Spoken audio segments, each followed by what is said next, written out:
Wolf.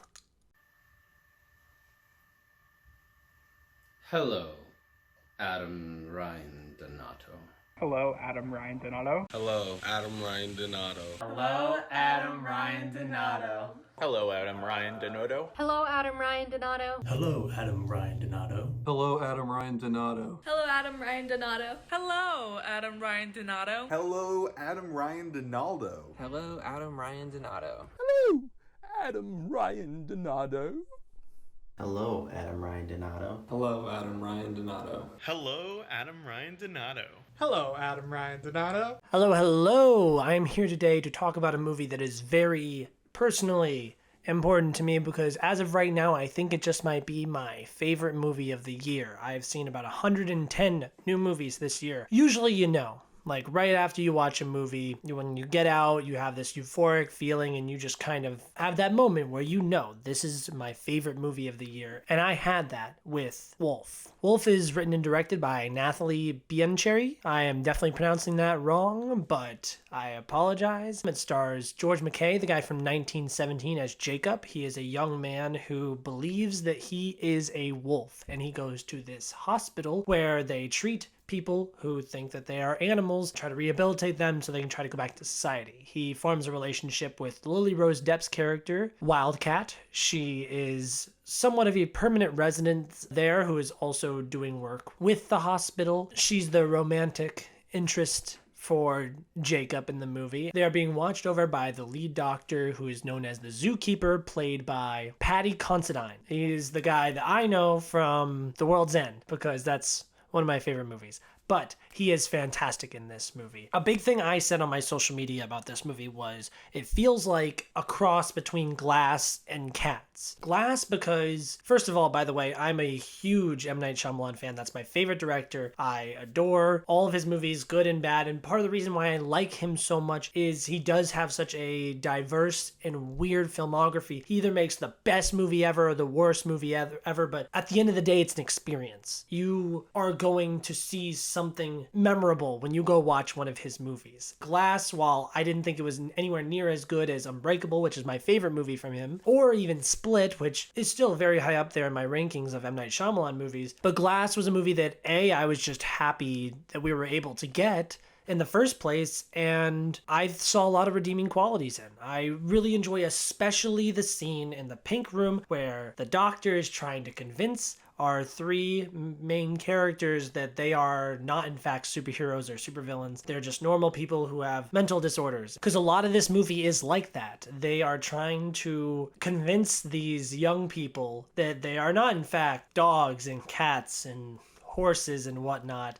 They are trying to get them back into society, which is one of the more interesting parts about this movie because I'm watching it and the whole entire time I'm like, so first of all, people like this probably exist. And how do you fix that? What do you do? I don't even know. I also mentioned this movie is a lot like Cats because Cats is what I affectionately call a disaster piece. It is a nightmare of a movie where you feel every single emotion under the sun. I'm terrified at the nightmare that lays before me. I am genuinely sad at parts. I'm happy. I'm feeling good. I am laughing at how dumb this movie is. I'm so conflicted on the inside because I'm like, okay, so I do genuinely care about this character, but also it's a ridiculous person that's pretending to be a cat, but also it's terrifying because it's a person who's really committed to being a cat. It's just so different from, like I said, I see 110 new movies a year. I see about over 300 movies in general a year. To see something that's so bold and so different and so weird, even if it is bad, is so much more valuable to me than Ride Along or Cry Macho. These movies that there's a million Cry Machos. Okay, I don't want to see that. I digress. But yeah, so obviously Cats reminded me a lot of this movie because it's a bunch of people that are walking around or crawling around, I guess, pretending to be animals. It is crazy. It's like I keep posting that gif from The Office where Jim is like, what is going on? Because that's me the entire time. And I see a lot of people complaining about this movie where they feel like they didn't go far enough with the concept and they wish they would have fleshed out this world more, played around with what they do do with these characters and complaining about stuff like, well, if you're trying to convince them that they're not a dog, then why would you give him like a dog bowl and walk him around like a dog? That stuff doesn't really bother me that much because I also don't know how to treat these people. Like, maybe that's just a thing that they do to make them feel more comfortable. And I don't know. Maybe they're trying to keep them like this because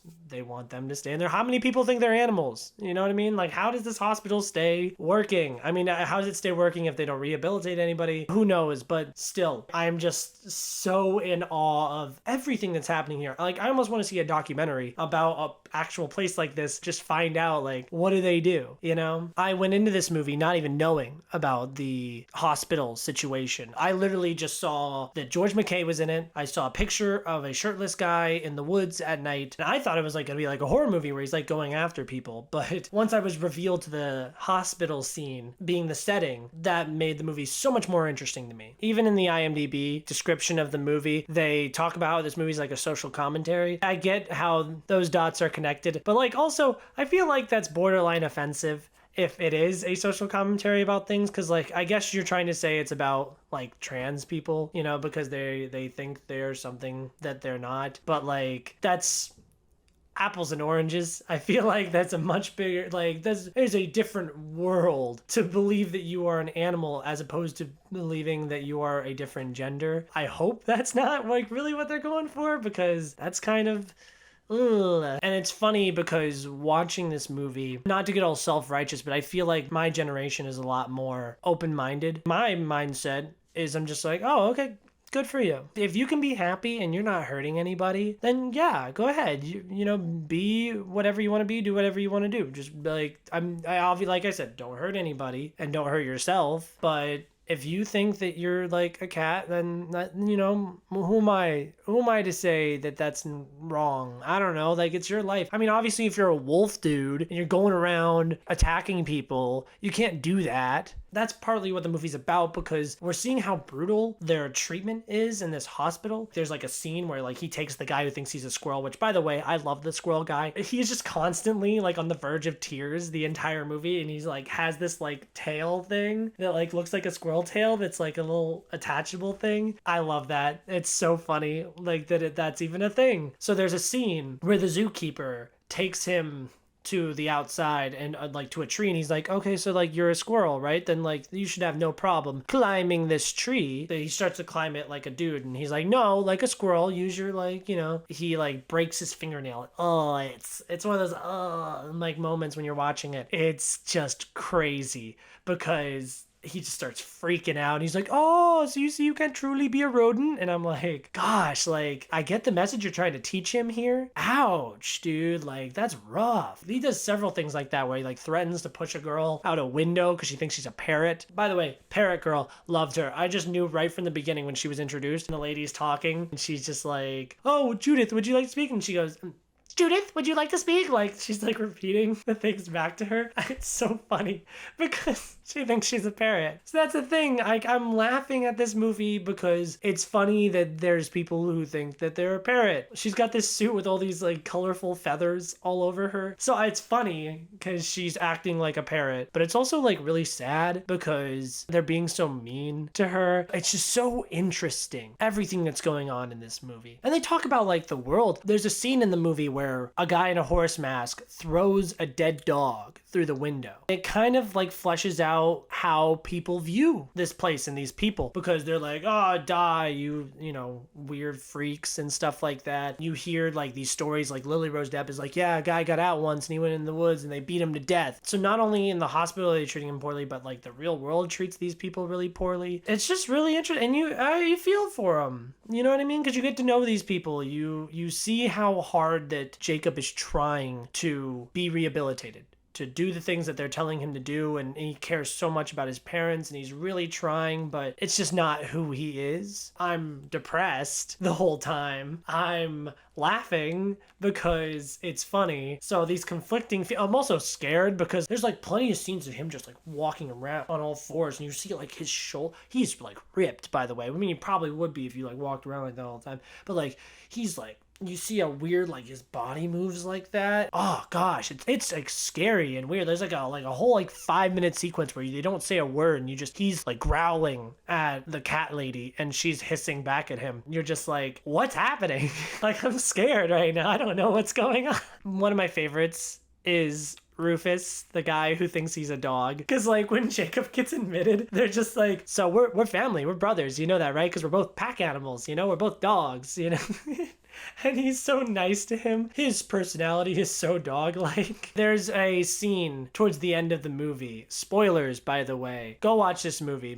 For me, personally, it's a 5 out of 5. It is crazy. It's wild. It's weird. Could they have gone further? Sure, I guess. But I genuinely am attached to the main character. I like the little arc that he goes on. I remember when I watched the ending of this movie for the first time, by the way, in an empty theater, so I'm cackling the entire time, like out loud. The movie ends. I'm just like, you can't do that. I was so not upset. I was just like, but like, what? Like, what happens next? That's how you can tell you really care, like, about a movie and these characters, because you're so desperate to find out what happens next. And it's a crisp 98 minutes long. It goes by just like that. It is a weird, wild movie. It is so different. It is memorable. It really is. It gives you so many conflicting feelings. If you're down for the ride, then this movie delivers. Yes, there is an element of so bad that it's good, but I legitimately think that there's a lot of things that are actually good about this movie. For example, the Zookeeper'S Performance. Divine. He is terrifying. He's funny, but he's also terrifying. There's a scene, the Gloria scene. I'm gonna get to spoilers now. So there's a scene towards the end of the movie where they're torturing Jacob. They're like constantly hitting him with this shock stick. It's a stick that like tases them. He's like screaming, and like everyone downstairs is like doing this like Zumba like dance thing to the song Gloria. All these animal people are just like doing this dance with this doctor to Gloria. They start to like hear it and they're like what are they doing to him? And they all start freaking out. It's crazy. Everyone starts like screaming at the doctor. Everyone except Rufus, who like, you see everyone who's freaking out just screaming at the doctor, and Rufus is just like he's just there on the side just like continuously dancing and like really getting into it too, like fully jumping in the air, like full extension. He understands the assignment the entire time. They eventually storm into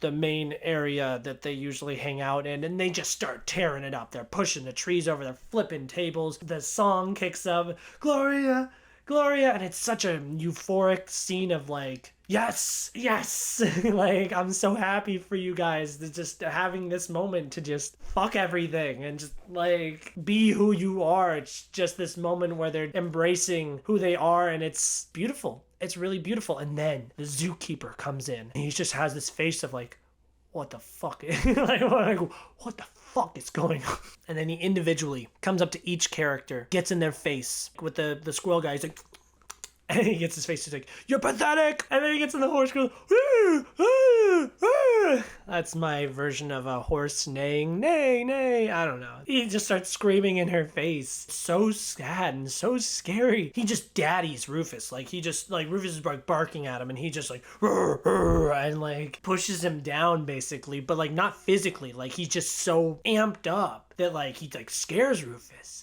And you're scared. You're like terrified of this dude. Honestly, one of my favorite, like, best supporting actor is usually like the most competitive category for me when it comes to movies, because there's so many really good small roles. Like, for example, this year, Bradley Cooper in Licorice Pizza is so funny. He's in it for such a small bit, but he steals the show. He steals the entire movie. I've thought about him so much, but I digress. It's my favorite scene in the movie. It is absolutely euphoric. You go from sad to euphoric to terrified, and I have so many emotions, and I'm just like, what is going on? It's really great. I love when movies can make me feel complicated feelings. It got me amped up. Clearly, you could see this is the most amped up I've been in a video, because I love this movie. So we're in the spoilers now, right? The movie ends with Lily Rose Depp, who, by the way, small aside here, there's a scene in the movie where Lily Rose Depp shows up at the like wolf cage. She's got like whiskers drawn on, and once she walks into the light and you see the whiskers, I burst out laughing. laughing because you see her doing her like eye makeup and you're like, oh, what's she up to? And then you just see her walking to the light with whiskers and I'm just like, yes, yes. This is it. This is what I wanted. I wanted a cat lady. They have some kind of intercourse. I mean, I'm sure they didn't actually have sex, but like they definitely get really handsy. At the end of the movie, she helps him to escape. She undoes his chain and everything, and they get out and they go to the fence. She starts to get second thoughts, and she's like, oh, I don't know. Like, what are we gonna do? How are we going to survive out there? He's just like, I don't want to survive in here. Like, I don't want to fake it in here and like have a life here where a fake life where I'm not embracing who I am. Like, I'd rather die out there than live in here. She's just so like, oh, I don't think I can do it. I'm a house cat. So he jumps over and he's like, okay, bye. Like, he's just like, all right, whatever. But like, he is determined. Okay, he is getting out of here. She just kind of like stands there at the fence, watched him. He gets out there and he just howled. Oh, you could tell like he's really feeling it, man. By the way, what a physical performance from this guy. Like, it's not anything like too special. Like most of the movies, he's just very like quiet and reserved and just kind of like there's many moments in this movie where he's kind of just like, okay, what the fuck? Like, what the fuck is going on with all these people? So he goes out in the woods, he howls. She looks at him, looks behind her, looks up at the fence, and then looks at him. They either cut to him howling or they cut to old footage of before he was admitted. He's in the woods during the daytime and he's howling up at the sky, and then it ends and I screamed. I'm like, you can't do that. What happened? I love this kind of ending because it leaves you to interpret what happened next. Obviously, I think that in reality he probably died or got caught. He probably got caught or he died out there. I like to think that she went after him to be with him and she died with him. All the evidence kind of points to her staying because that's what she said, you know what I mean? Which is also sad because it leaves it open to be like, oh, I wonder what happened next. Because I could sit there and be like, yeah, I think he went out there and he made it. And he was just a wolf the rest of his life and had a good life out there being a wolf. And she went with him. That happy thought makes this like tragic movie feel so much better. But then there is that, if you want to choose that tragic ending, you can. It's a choose your own kind of thing. Like, interpret, what do you think happened next? I like movies like that. Let it be up to you. You decide. Here, we gave you all this information. You can now decide what you think happened next. That shows that like I really cared about these characters and about this story because I am really invested. Like, what did happen next? It's one thing you can talk about with people after the movie, which that's what's great about movies, is you can talk to people about it. And I'm positive that the majority of people will hate this movie. And I'm okay with that. I don't like to think of myself as like a contrarian type of person. Like, yes, it's nice to have an opinion that's not everyone else's opinion because it's my opinion. You know what I mean? It's like, yes, I had this opinion and it's not just an opinion that everyone has. It's something that, it makes you feel a little bit different. And you can tell that it's really a genuine opinion because it's not everyone else's opinion. You didn't just pick it up from everyone else. It's something that you just felt differently about. This movie is so niche for like me. Glass and Cats were two of my favorite movies of 2019. So it's no surprise that like this movie connected with me so much. I'm sure that everyone will hate this movie. I'm sure that most other people will hate this movie and that's very okay. And yeah, it's mine. It's my movie. Like, don't touch it. I want everyone to see it so badly because I want to hear what they think. Well, you hated it? Why? You hated it? Great.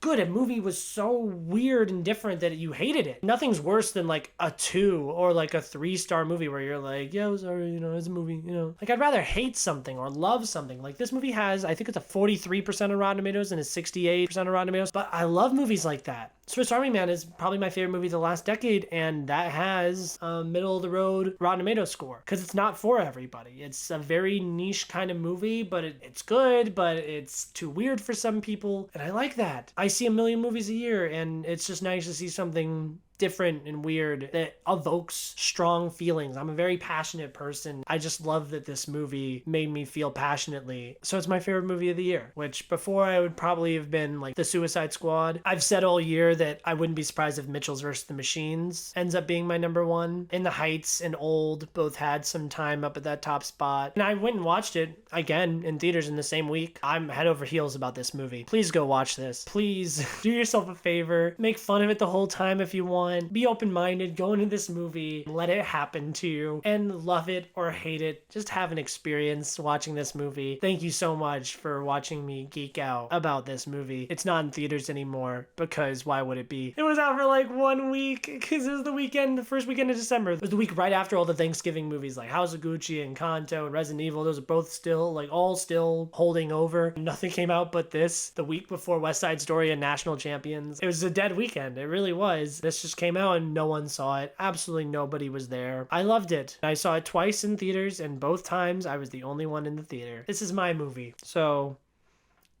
by the way, if this does end up being my favorite movie of the year, that will mean that in the last 2 years, my favorite movie has been written and directed by a woman. So, female directors in Hollywood, the Oscars may not, well, Oscars do, the Chloe Zhao won last year, but your boy Adam is all about them female directors. I think I posted a thing about my DCEU rankings, and my top 3 were like, well, this is before the Suicide Squad came out. I was like, Birds of Prey, Wonder Woman 84, and Wonder Woman. I guess women just do it better. And I hate Black Widow and Captain Marvel, so figure that one out for me. Thank you for listening to me rant about Wolf. Did you love it? Did you hate it? Did you not see it? Talk to me. Please go watch Wolf.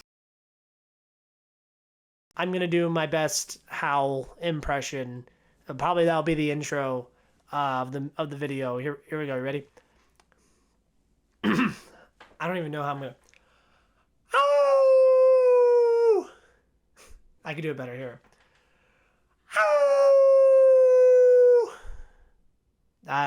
I still feel like I'm like